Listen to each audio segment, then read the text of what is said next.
Alright, in this video I'm going to show you a really cool trick as it relates to connecting your pentatonic patterns. Now the mistake most people make is actually playing the whole pattern up and then coming down the next pattern, for example like this.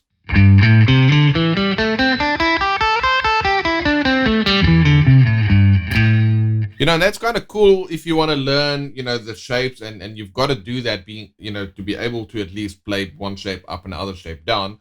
But if you think about it, that's not really the way that you would actually play a riff in real life. Kind of a lick in real life might sound something more like this.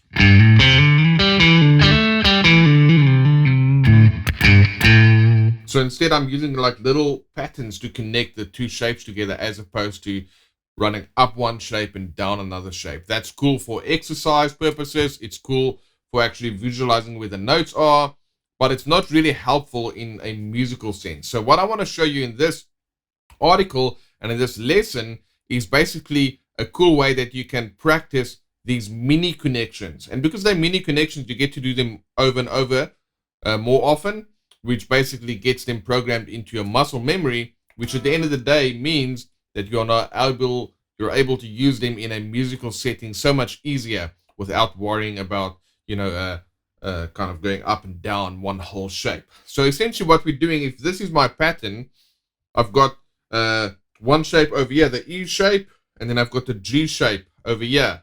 So what I want to do is I want to look at the two notes on the E string and the two notes on the A string for each shape. So that would be for the G shape, it'll be this. Then I'm going to slide up to the E shape, which will be this.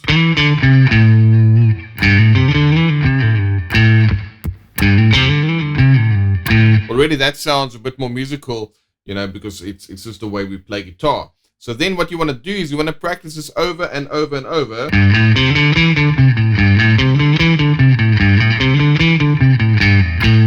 And then end it on a chord tone if we're in the key of A minor. So it'll be an A, a C, or an E. And that is going to help you to really just form the connection between these patterns. So now, next up, you're going to, of course, go ahead to the A and D strings, and that will sound like this.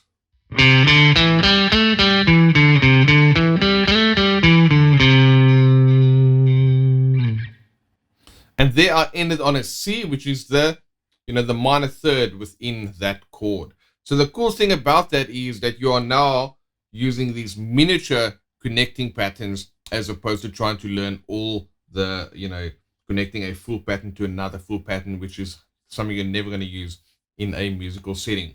So what I've done for you in the rest of the examples, I've actually tabbed out some examples across the whole neck and just showing you how you can go ahead and start to kind of practice these patterns. And then in the upcoming feature or the upcoming section next month, we will look at how you can start using these ideas to play some actual licks. But before we get to the licks and the solos, I want you to just get the motions programmed into your fingers. Otherwise, those things could potentially be frustration to you if you've not yet run through the patterns, so to speak, and just learned how to make those connections. All right, so that is all I do, is taking two different pentatonic shapes, but focusing on two notes, or actually four notes per shape, and then connecting those two together so that I've got an 8-note pattern.